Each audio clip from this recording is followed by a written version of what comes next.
How far would you run to escape the voice of God? For Jonah, a prophet of Israel, the answer was to the very edge of the world. The command was clear: go to Nineveh and preach against its wickedness.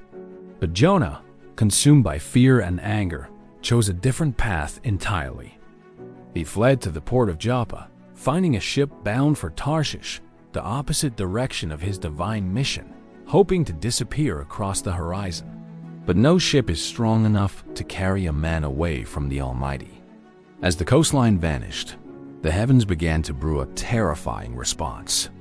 A tempest arose, a storm of such violence that the wooden beams groaned. The sailors cried out to their gods, terrified of the churning abyss. Deep in the hold, Jonah slept until the captain found him.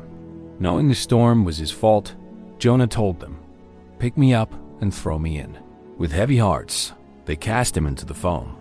Instantly, the sea grew still, the wind died down, and the terrifying waves were silenced. As Jonah sank into the cold, dark depths, the weight of his rebellion pulled him down. But death was not his destiny that day. From the shadows of the deep, a massive presence emerged.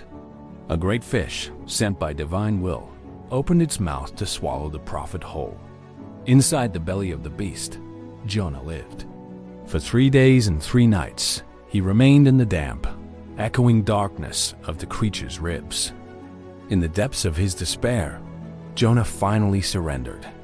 He prayed for mercy, acknowledging that salvation comes from the Lord alone. The fish crested the water near a desolate shore. With a mighty surge, it expelled Jonah onto the dry sand, giving him a second chance. Jonah set out for Nineveh, a city so vast it took 3 days to cross. He entered its gates, no longer running, but ready. He preached in the streets, 40 days more and Nineveh shall be overthrown. His voice echoed through the markets and the palaces alike. To his surprise, the people listened. From the least to the greatest, they put on sackcloth and fasted, turning from their violent ways.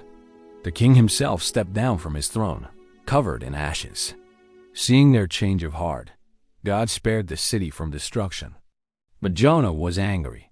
He sat on a hill overlooking the city, waiting for judgment that never came, frustrated by God's infinite compassion. God caused a leafy vine to grow, providing Jonah shade. But when the vine withered the next day, Jonah's anger flared once more. The divine light returned, teaching a final lesson. If Jonah could pity a plant, should God not pity a city of 100,000 souls? The story of Jonah reminds us that mercy is the greatest miracle. No one is too far gone for a second chance. Mercy is the greatest miracle. Jonah looked toward the horizon, finally finding the peace he had sought to run away from.